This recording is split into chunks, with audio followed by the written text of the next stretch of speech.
Je voulais vous parler d'un truc parce que j'y ai repensé et je me suis dit, mais en fait j'ai plein d'anecdotes sur des tournages et je vous les raconte jamais. Et j'en ai une sur la vidéo en voiture avec Anime. Vous savez qu'il devait se passer une dinguerie. Je suis avec Brissouz, donc Brissouz qui est sur le serveur Crazy Town mais qui travaille aussi avec moi. Je sais que vous avez trouvé la vidéo trop drôle, mais je vais vous raconter ce qui allait se passer et je vous jure que vous allez changer d'avis. Enfin, pas vous allez changer d'avis, mais vous allez vous dire, ah putain, elle aurait pu être encore plus masterclass qu'elle ne l'était. Donc ouais, on réfléchit à des idées de vidéo et tout ça, enfin des idées de happening pour la vidéo. Il balance une idée en mode une voiture qui nous suit et qui klaxonne et tout ça. Et je me dis, ah putain, ouais, c'est pas bête et tout ça. Et je commence à réfléchir et tout. Et là, j'ai une bête d'idée, les gars. Bon, je vous explique rapidement ce qui devait se passer dans la vidéo en voiture. On devait rouler avec Anime. Et à un moment, il y a genre une voiture qui devait nous klaxonner. En mode de nous klaxonner de fou et tout. Passer devant nous, se garer, descendre. Il devait y avoir genre 2 gardes du corps bien énervés, bien mastoc, bien 2m50 qui sortent de la voiture. Qui font, vous faites quoi les guignols avec vos mégaphones et tout ça? Vous croyez que vous êtes tout seul sur la route? Et là, il devait regarder Anime et faire, je te connais toi. Et là, il devait regarder la voiture de laquelle il sortait de faire, viens voir. Et là, de la voiture devait descendre Favé.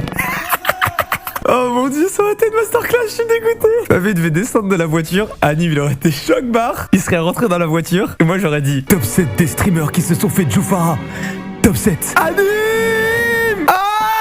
Et pourquoi je vous parle de cette anecdote? Parce que pour moi ça aurait été un classique. Moi j'envoie le message vocal à Favé en me disant, vas-y frérot, on doit lui casser les couilles avec la ref tous les jours et tout, jamais il va accepter. Il me répond 2-3 jours après le tournage, il me dit, frérot je suis chaud. Il était en vacances, il venait seulement de voir le message, moi j'avais envoyé à la zob en mode 3 jours avant le tournage. Il était chaud. Je suis dégoûté.